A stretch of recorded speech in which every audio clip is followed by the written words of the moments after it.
Olá, como vai? Espero que você esteja bem. Muito obrigado por ter acessado esse canal.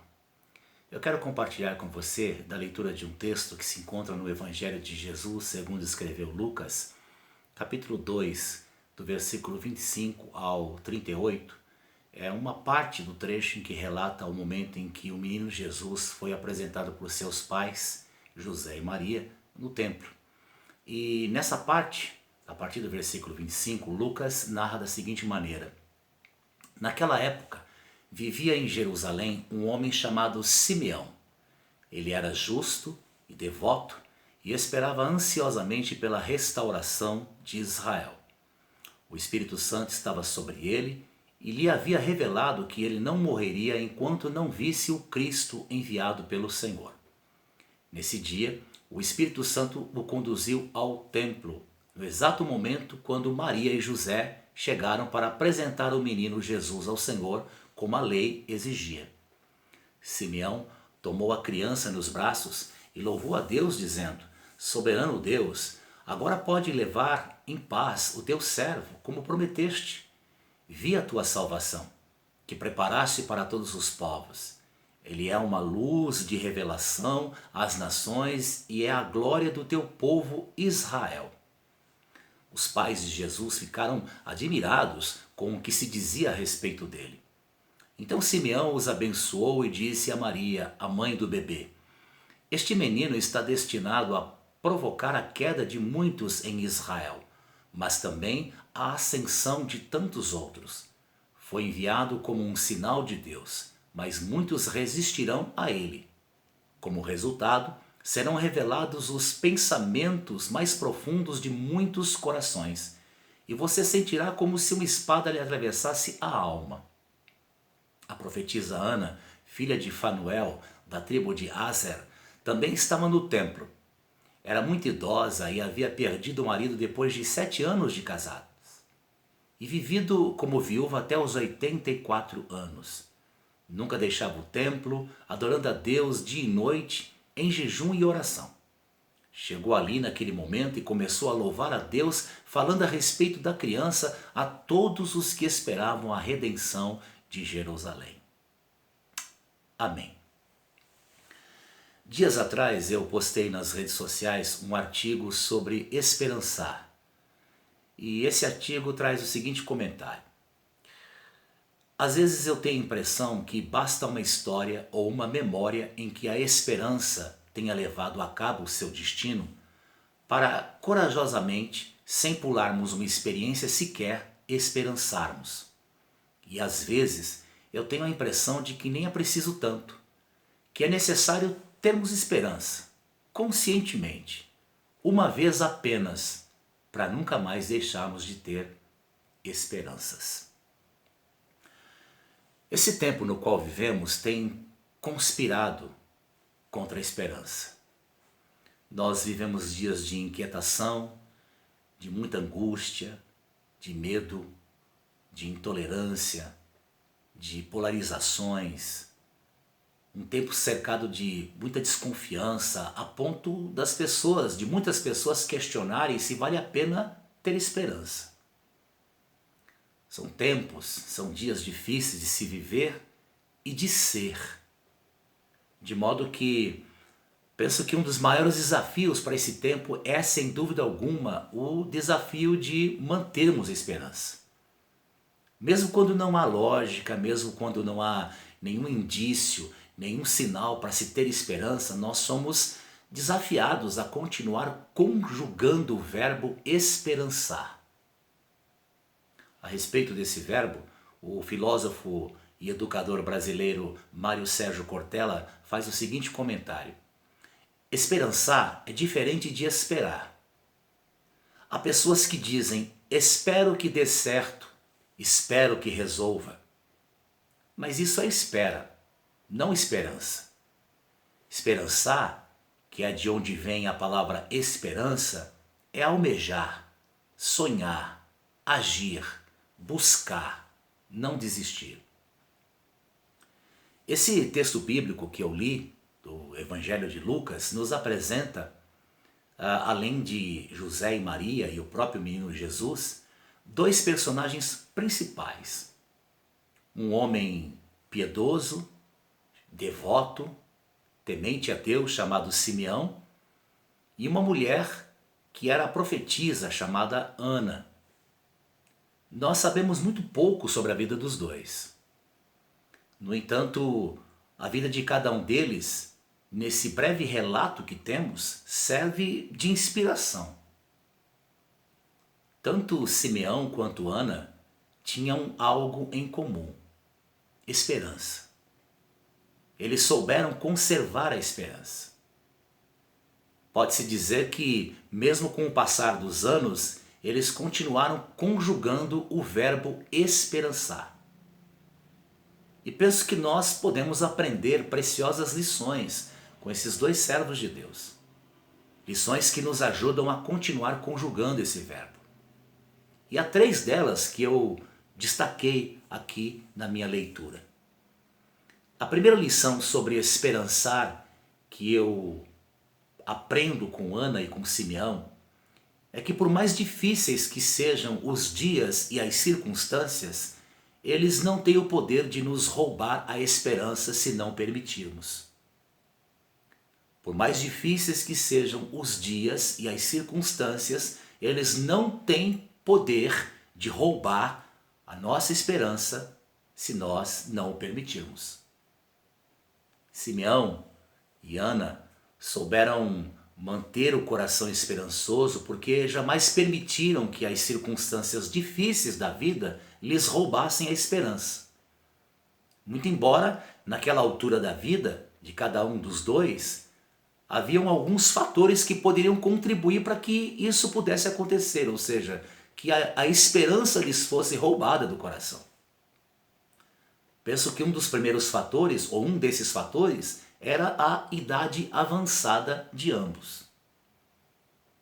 E o que eu vou falar aqui agora não está necessariamente voltado, eu não estou me referindo àquelas pessoas que chegam a essa fase da vida, a idade avançada, a velhice, por se sentindo abandonadas e de fato sendo abandonadas, muitas vezes vítimas de desprezo, de maus tratos. Não é dessas pessoas que eu quero me referir. Eu quero me referir àquelas pessoas que conscientemente enxergam a velhice como um fardo, como um grande problema. Há pessoas que, quando chegam nessa fase da vida, acabam se tornando amargas, ranzinzas, azedas, enfesadas, gente de mal com a vida. Há alguns anos houve um político brasileiro que, ao completar 80 anos, afirmou o seguinte, que a velhice é um naufrágio. E há quem concorde com ele. E chega inclusive a dizer o seguinte, que uma pessoa idosa é como um navio que vai afundando. Lentamente a água vai entrando nos porões, as luzes vão se apagando, as máquinas param e será somente questão de tempo para que o navio vá para o fundo do mar. Veja, embora a velhice aponte para o fato de que nós estamos nos encaminhando para o fim, a velhice não precisa ser encarada de uma forma tão pessimista. Mesmo com todas as dificuldades naturais que essa fase da vida nos traz, a velhice não tem que ser vista de uma forma tão negativa. A velhice é uma dádiva de Deus. E pode sim ser um tempo em que nós colhemos o que Deus semeou em nós ao longo da nossa vida. Mas um outro fator que eu penso que poderia contribuir para roubar a esperança do coração, tanto de Simeão quanto de Ana, era uma vida marcada pelas dificuldades que eles tiveram. No caso principalmente de Ana, pelo fato dela ter ficado viúva muito nova. Lucas diz que ela vivera com seu marido apenas 7 anos. E naquela cultura, naquele contexto, ser viúva era muito duro, era muito difícil. Mas o texto deixa claro que Ana passou o restante dos seus 84 anos servindo a Deus no templo como profetisa, como uma mulher que tinha a mensagem de Deus, a palavra de Deus em seus lábios. Aqueles dias, meses, anos de viuvez foram também anos de adoração, de serviço. Ana certamente descobriu que Deus pode tornar cada acontecimento da vida significativo, útil. Um outro fator que eu imagino que poderia contribuir para que Simeão e Ana não tivessem ou não conservassem o seu coração esperançoso era o passar do tempo sem ver o cumprimento da promessa.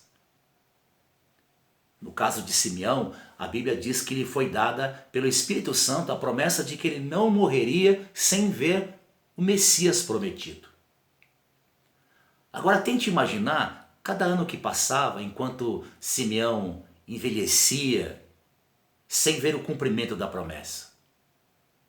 Eu imagino Simeão a cada ano se perguntando se aquele não seria o ano em que a promessa se cumpriria. Mas os anos foram passando. O sábio diz no livro de Provérbios que a esperança que se adia adoece o coração.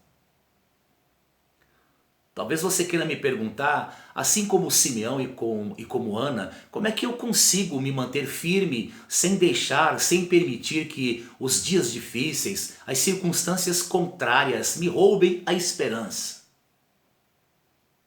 Eu penso que há um ponto aqui que podemos considerar, que é esta atitude que Ana e Simeão tiveram de manter o alvo de sua vida voltado para o que é eterno. Eles mantiveram o alvo, o objetivo da vida voltado para o que é eterno. Eles não deixaram que as circunstâncias difíceis da vida lhes roubassem do coração a esperança, porque eles tinham um alvo voltado para o que estava além do que se vê. Se não, veja, o que fez com que um homem tão idoso como Simeão se alegrasse ao tomar Jesus, o menino Jesus, nos braços de Maria e louvasse a Deus da forma como ele louvou? Veja Ana. O que fez uma mulher de 84 anos, idosa, dar graças a Deus em público e falar sobre todos e para todos a respeito da redenção de Israel, que era Jesus? Eu faço essas perguntas porque Jesus, naquele dia, nos braços de Simeão, era apenas uma criança de colo. Era ainda praticamente um bebê. Jesus não tinha morrido ainda pelos pecados da humanidade, não tinha declarado está consumado na cruz do Calvário, não tinha vencido a morte e ressuscitado em glória. Era uma criança de colo. Mas ainda assim, a visão esperançosa, a visão de esperança, tanto de Simeão quanto de Ana, os levaram a louvar a Deus. Simeão disse: agora despedes em paz o teu servo segundo a tua palavra, porque os meus olhos viram a tua salvação. Foi a visão da esperança que fez com que Ana desse graças a Deus e saísse anunciando para todos que a redenção de Israel chegara. Você sabe por que eles agiram assim? Porque eles mantiveram seus olhares voltados para o que estava além. Há pessoas que vão perdendo a esperança porque vivem com o seu olhar sempre voltado apenas para o aqui e o agora. Elas encaram a vida apenas com a perspectiva do momento. Elas ficam olhando apenas para o que é transitório e deixam de olhar para o que é eterno. E quem vive assim, quando a tribulação chega, ela vem com um poder avassalador, devastador sobre a vida dessa pessoa. A Bíblia nos ensina que se nós vivermos constantemente olhando para o aqui e o agora, nós vamos nos tornando pessoas infelizes, desesperançadas. O apóstolo Paulo disse na sua segunda carta aos Coríntios, capítulo 4, versículo 18, o seguinte: assim, fixamos os olhos não naquilo que se vê, mas no que não se vê. Pois o que se vê é transitório, é passageiro, mas o que não se vê é eterno. No capítulo seguinte dessa segunda carta, capítulo 5, versículo 7, Paulo diz assim, que nós andamos por fé e não por vista. Nós não somos chamados pelo Evangelho ou convocados pelo Evangelho a ignorar a realidade. Por outro lado, nós não podemos ficar presos a ela. Porque as circunstâncias desta vida são temporais. Elas não são eternas. O que de fato é eterno é o propósito de Deus para a vida daqueles que nele esperam, que neles confiam. Mas tem uma segunda lição sobre esperançar que eu aprendo com Simeão e com Ana, que é a que nos ensina que devemos confiar inteiramente que Deus tem uma direção segura para a nossa vida. Devemos confiar inteiramente que Deus tem uma direção segura para a nossa vida.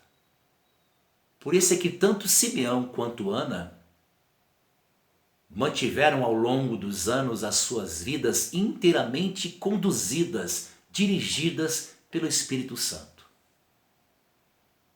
Permita-me perguntar-lhe, quem está no controle da sua vida? Quem está verdadeiramente conduzindo os seus passos, as suas decisões, as suas escolhas? Há muitas pessoas que perdem a esperança quando deixam de confiar em Deus. A verdadeira fé é aquela que nos leva a confiar inteiramente que Deus tem uma direção segura para a nossa vida.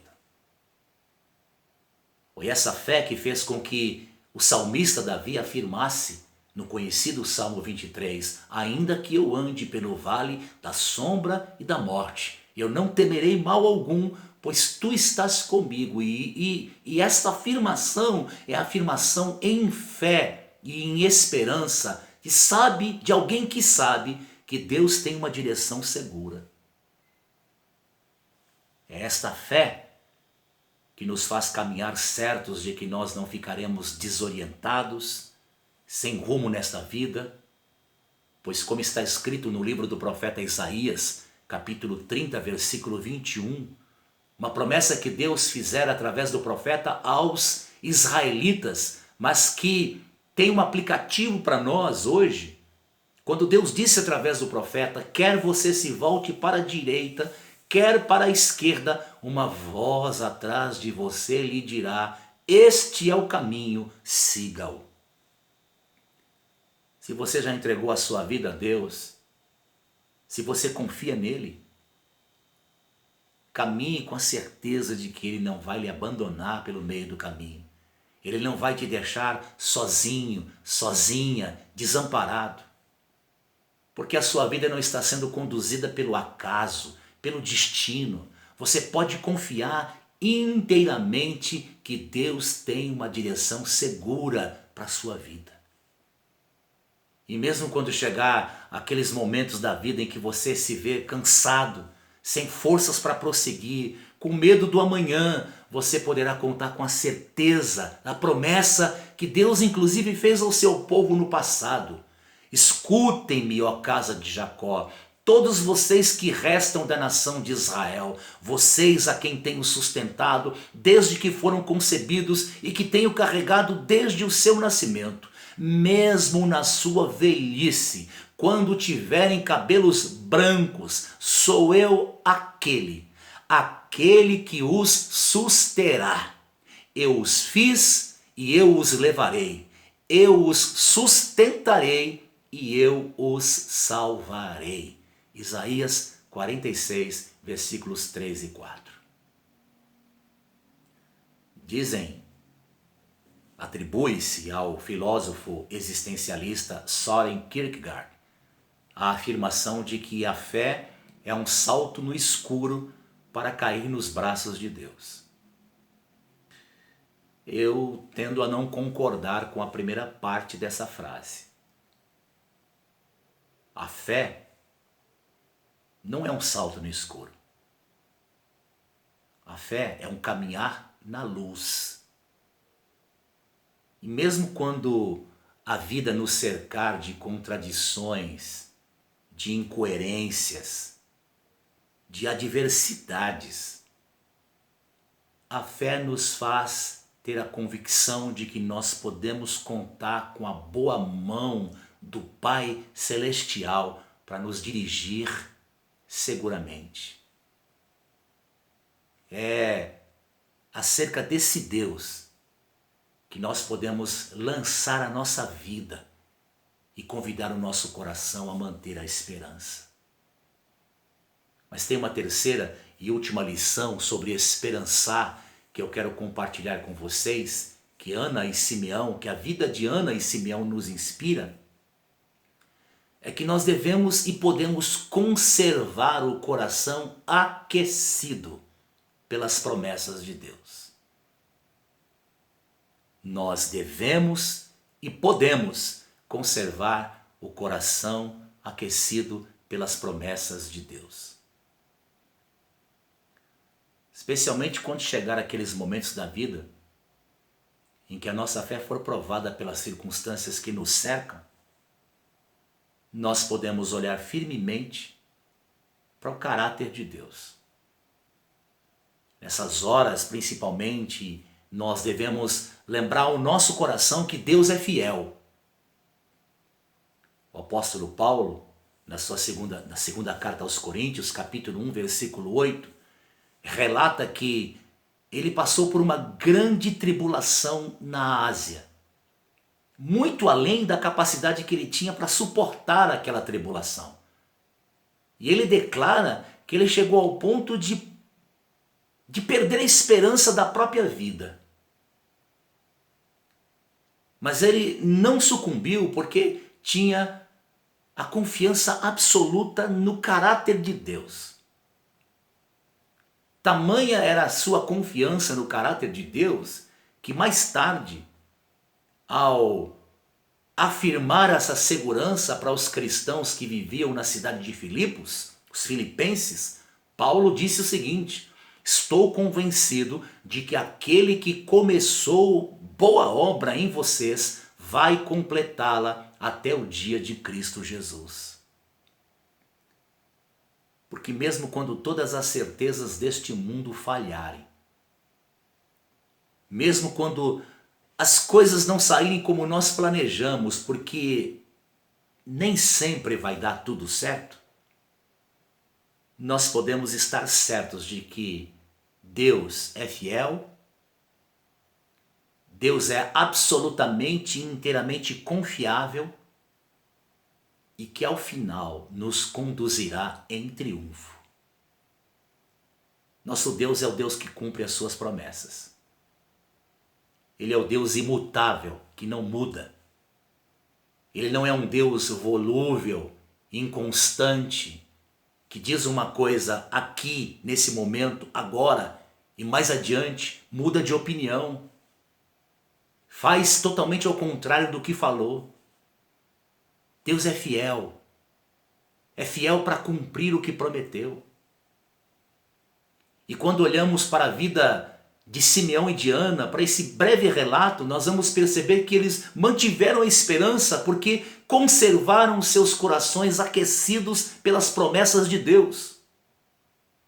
E eles hoje nos ensinam a manter essa esperança, afirmando constantemente para o nosso próprio coração que a promessa de Deus não falha e nem fracassa. Eu não vivo de ilusão. Eu não vivo dentro de uma bolha, alienado da realidade. Eu reconheço que muitas vezes esperar pelo cumprimento das promessas de Deus pode ser um verdadeiro e duro teste da nossa resistência e da nossa fé. E durante esse tempo, esse período de espera, nós podemos inclusive sermos tentados a desistir e a aceitar, abraçar algo que com certeza é menor do que Deus tem para nós. Mas cabe tão somente a nós a responsabilidade de conservar o nosso coração aquecido pelas promessas de Deus. Porque do contrário, se nós deixarmos nosso coração esfriar, não há fogo nesse mundo que possa tornar a aquecê-lo. Entre o momento em que Simeão recebeu a promessa de que os seus olhos veriam a salvação de Israel e o tempo que levou para ele ver o cumprimento dessa promessa, levou anos. Com certeza, durante todo aquele tempo, ele conservou seu coração aquecido por essa promessa. E ele nos ensina que se quisermos sermos pessoas dispostas a manter a esperança, precisamos ser capazes de, mesmo em meio às trevas, mesmo em meio a esse tempo difícil que estamos atravessando, sermos pessoas capazes de confessar para o nosso próprio coração, pregar para o nosso próprio coração que Deus é fiel e que bem-aventurados são aqueles que nele esperam. Você está cansado? Cansada? Há uma promessa de Deus em Isaías capítulo 40, versículo 29, quando está registrado que Deus é aquele que fortalece o cansado e dá força àqueles que não têm nenhum vigor. Você está, de alguma forma, esmorecido, abatido, desanimado? Há uma promessa em Isaías 57, versículo 15, quando o próprio Deus diz através do profeta: pois assim diz o alto e sublime, que vive para sempre e cujo nome é santo. Habito num lugar alto e santo, mas habito também com o contrito e humilde de espírito, para dar um novo ânimo ao espírito do humilde e um novo alento ao coração do contrito. É a esperança que nos ajuda a continuar mantendo nosso coração aquecido e confiante, que nenhuma das promessas de Deus hão de cair por terra.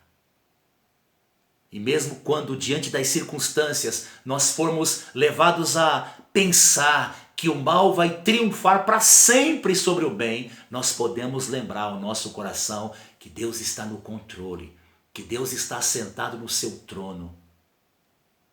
Jó, o patriarca Jó, já no final dos seus dias, disse, no final do capítulo, no final do seu livro, o seguinte: eu sei que tudo podes e nenhum dos teus planos podem ser frustrados.